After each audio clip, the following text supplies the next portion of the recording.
Iano lang natin to, test lang natin itong mga unit na to, kinuha sa atin ng isa nating regular client. Mga budget meal units.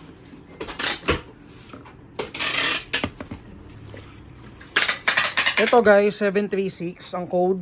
Makikita nyo to sa budget meal, etong tatlong to. 736 721D, two-tone na Glock 17. Ito M92.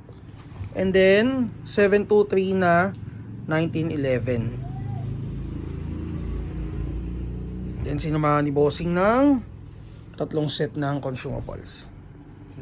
Sige, test nga natin pa-video. Ito guys, metal slide, metal frame. Then kasama na tong case na to.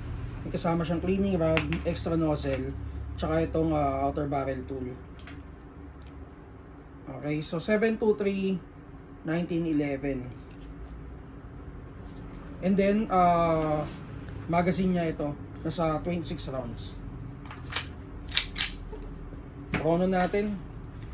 Chrono check. 339.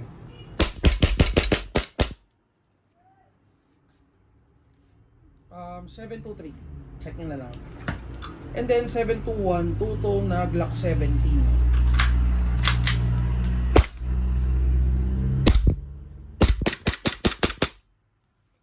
Ito naman guys, ano to? Metal slide, polymer frame.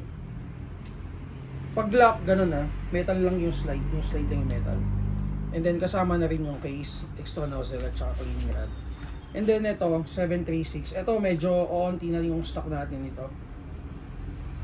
Metal slide, metal din yung frame.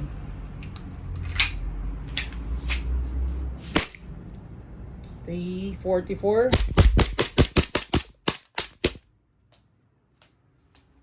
736 M92. By the way, price ito is 39, 4K, and then 39. Nabanggit ko ba kanina? Hindi, okay. So yung budget meal lang talaga sila.